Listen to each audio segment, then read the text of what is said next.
Sa panahon ngayon, hindi mo na kailangan ng love potion o kung ano-anong ritual para mapaibig ang isang babae.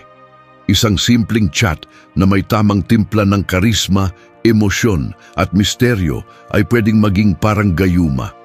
Hindi ito dahil sa magic, kundi dahil sa psychology, timing at tamang pagpili ng salita. Maraming lalaki ang nagkakamali sa pakikipag-chat. Masyadong presko, masyadong clingy o masyadong boring. Pero kapag tama ang pagkakasabi mo sa ilang partikular na linya, literal na mapapaisip ang babae sa'yo bago siya matulog, habang naliligo at habang nakaidlip sa hapon. Ito ang hindi nila alam. May mga salita, mga simpleng chat na kapag nasabi mo sa tamang panahon, ay tila tumatama diretso sa puso ng isang babae. Sa video na ito, ibabahagi ko sa inyo ang 7 chat lines na hindi lang basta nakakakilig, kundi kayang manggayuma sa emosyon ng babae, parang hindi ka na niya maalis sa isip niya. Kaya kung sawa ka na sa scene zone at gusto mong malaman ang sikreto kung paano makuha ang emosyon at atensyon ng babae gamit lang ang chat, tapusin mo ang video na to. Number 1, napapaisip ako. Paano kaya kung ikaw ang kasama ko ngayon? Sa unang basa, parang simple lang, pero may laman. Ang linyang ito ay bukas, hindi demanding, at nagbibigay ng space para sa babae na mag-imagine. Ang pinakamakapangyarihang sandata mo bilang lalaki ay ang kakayahang pasayawin ang imahinasyon ng babae, at yan ang ginagawa ng chat na to. Hindi mo siya direktang niyaya, pero pinatikim mo ng posibilidad. Parang subtle flirt na may emosyonal na lalim. Senaryo, isipin mo gabi na, nakausap mo siya buong araw. Pagkatapos ng mga simpleng kamustahan, ibinato mo ang linyang ito. Mapapangiti siya. Maaring sumagot siya ng, "Haha, bakit? Anong gagawin natin?" At doon na nagsisimula ang koneksyon. Pinapa-feel mo sa kanya na masarap isipin na may kayo. Hindi mo siya pinipilit pero binubuksan mo ang pinto ng posibilidad. Para kang isang nobela na gusto niyang basahin, hindi pilit pero kaakit-akit. Ito ang tinatawag na planting desire through future pacing. Ibig sabihin, pinapaikot mo ang utak niya na isipin ang isang senaryo na kayo ay magkasama. Kung mapapasok mo ang isip ng babae gamit ang ganitong paraan, mas magiging malapit siya sa iyo kahit hindi pa kayo nagkikita ng personal. Isa itong uri ng emotional mirroring na malakas ang epekto, lalo na sa mga babaeng mahilig mag-fantasize o mapag-imagine. At kapag nasanay siyang iniisip ka, diyan mo masasabing effective ang gayuma mo. Hindi sa laman ng katawan mo, kundi sa laman ng chat mo. Tandaan mo, mas nauuna ang isip bago ang puso. Kung nakuha mo isip niya, madali nang pasukin ang puso niya. Number 2, alam mo, sayang, kung mas maaga lang tayo nagkakilala, ito ang chat na tumatama sa what if sa puso ng babae. Bakit? Dahil lahat tayo may panghihinayang. Kapag binitiwan mo ang linyang ito, hindi lang siya nakarinig ng compliment. Nakaramdam siya ng koneksyon sa isang alternate reality. Isa ito sa pinakamalambot na parte ng puso ng tao, ang ideya ng kung sana. Senaryo, kachat mo siya ng ilang linggo, komportable na kayo, tapos bigla mong binanggit na, sayang, kung mas maaga lang tayo nagkakilala, baka iba ang kwento natin ngayon. Hindi mo siya minadali, pero binigyan mo siya ng alternate universe kung saan pwede kayong maging mas malapit. Kapag nagkataon, maaari siyang mag-reply ng, "Haha, oo nga kung kailan pa busy na ako sa buhay." Dito pumapasok ang emotional nostalgia. Even if wala pa kayong history, binigyan mo siya ng illusion of emotional history. Pinaparamdam mo na parang may connection na dapat matagal nang meron, pero ngayon lang dumating. Ang utak ng babae ay magugulo. Bakit parang may meaning ang chat niya? Bakit ako kinikilig sa ganito? Ayun, nagumpisa na ang gayuma. Ito ay isang banayad pero malalim na linya. Hindi ito offensive, hindi rin bastos, pero napaka-effective lalo na sa mga babaeng emotionally mature o yung may kaunting longing sa romantic connection. Parang binigyan mo siya ng trailer ng pelikula, na gusto niyang panoorin kaso baka huli na. At dahil dyan gusto niyang habulin ng oras. Number 3, alam mo, kahit anong sabihin mo, ang ganda pa rin ng pagkatao mo. Hindi ito simpleng ang ganda mo. Luma na yun. Pero kapag sinabi mo na maganda ang pagkatao ng babae, ibang level yan. Kasi hindi na ito tungkol sa pisikal, kundi sa karakter niya. Mas malalim ang tama, mas nakakabighani, at mas bihira sa lalaki na kayang magbigay ng ganitong compliment. Senaryo, may ikinuwento siya sa iyo na pagkakamali niya noon or insecurities niya. Imbes na husgahan mo, ito ang sagot mo. Alam mo, kahit anong sabihin mo, ang ganda pa rin ng pagkatao mo. Boom! Hindi lang siya makakaramdam ng respeto, kundi ng pagkakaunawa. Bihirang-bihira yan. Ito ang tinatawag na deep affirmation. Pinaparamdam mo sa kanya na mahalaga siya hindi lang dahil sa panlabas, kundi sa panloob. Ganyan ang mga chat na hindi lang pambihira, pangmatagalan. Babae ang unang naa-attract sa looks, pero napapalalim ang feelings sa understanding. At yung linya mo, pangmalalim yan, pang soul.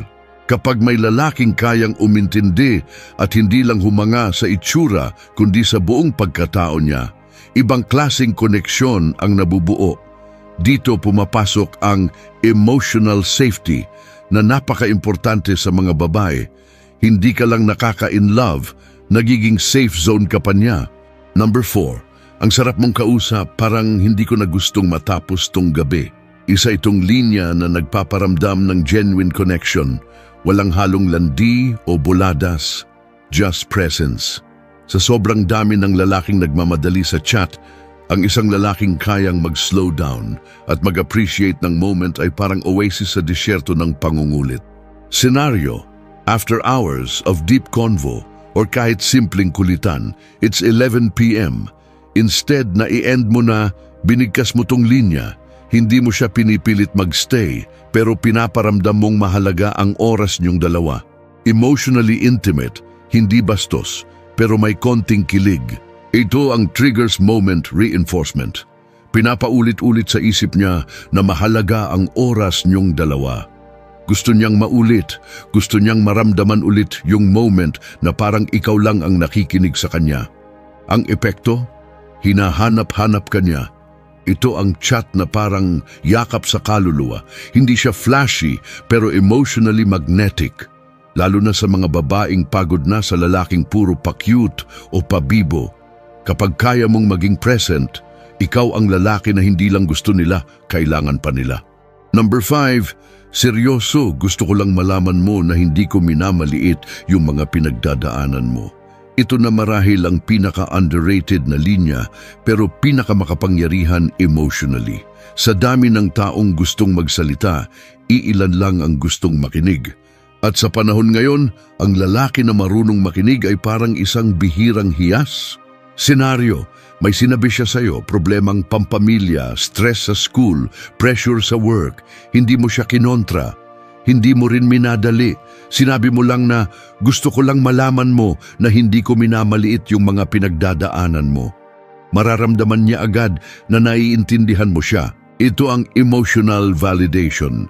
Hindi mo siya sinusolusyonan pero pinaparamdam mo na may kasama siyang humihinga sa bigat. At yan ang gusto ng maraming babae. Hindi ang masolusyonan agad, kundi ang may karamay. Kapag naramdaman ng babae na emotionally grounded ka, hindi ka lang lalaki sa paningin niya, isa kang sandalan, isa kang pahinga. At tandaan mo, mahirap makalimutan ng taong naging pahinga mo sa panahon ng gulo. Number 6, ayokong palampasin to, pero ang galing mong magdala ng sarili mo. Ang linyahang ito ay acknowledgement. Hindi ito physical compliment, kundi behavioral admiration. Ipinapakita mong napapansin mo ang maturity niya, ang confidence niya, ang grace niya. At karamihan sa mga babae gusto yan dahil hindi lahat napapansin yung effort nila to be strong. Senaryo, may na-share siya na challenge niya sa buhay or nakita mo lang sa social media niya ang kanyang mga accomplishments, activities, or even ang simpleng posture niya sa pictures. Ibinigay mo tong linya, hindi bastos, hindi over the top, pero ang dating sincere. This taps into her self-worth. Hindi mo lang siya kinompliment dahil maganda siya, kundi dahil hinangaan mo ang lakas niya.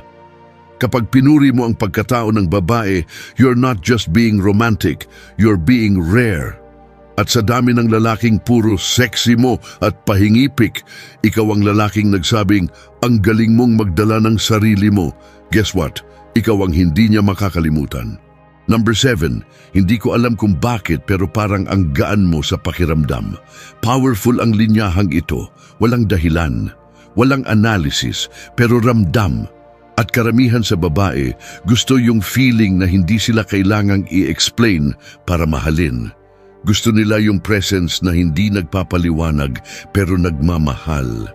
Senaryo. Late night convo, wala nang masyadong topic, bigla mo na lang na-feel na parang ang gaan ng loob mo sa kanya. Binanggit mo to, hindi niya alam kung bakit pero smile siya ng smile kasi alam niyang sincere ka. Emotionally, ito ay nagtitrigger sa safe vulnerability. Kapag lalaki kang kayang magsabi ng nararamdaman mo ng walang takot, you're giving her permission to be herself. That's rare. That's magic. At sa dulo ng lahat, yan ang tunay na gayuma, yung kapag naramdaman niyang ligtas siya sa piling mo. Sa mundong puno ng filters, fake compliments at pa-cute na emojis, bihira ang lalaking kayang magmahal gamit ang tamang salita. Hindi kailangan maging sobrang galing magsalita, basta totoo ka. Kasi kahit gaano pa ka-powerful ang mga chatline, kung hindi galing sa puso, walang bisa. Pero kung gamitin mo ang mga linyang ito na may respeto, intensyon at sincerity, mas matindi pa yan sa anumang gayuma. Dahil ang tunay na koneksyon ay hindi gawa-gawa. Ito ay pinipili, pinaparamdam at pinapatunayan. Kaya kung gusto mong makakonect ng totoo, hindi mo kailangang magkunwari. Kailangan mo lang ng tapang, tamang salita at malasakit. Subukan mong gamitin ang mga chat na to sa tamang oras, sa tamang babae at makikita mo hindi lang puso ang makukuha mo, pati kaluluwa niya mapapaisip sa'yo. Yun ang tunay na chat na may bisa, hindi lason, hindi bola, kundi damdaming sinserong isinusulat gamit ang mga letra na nagiging alaala. Salamat sa panunood. Kung nagustuhan mo ang topic natin ngayon, ay huwag kalimutang mag-like at mag-subscribe. Pindutin mo rin ang notification bell para updated ka sa mga latest videos.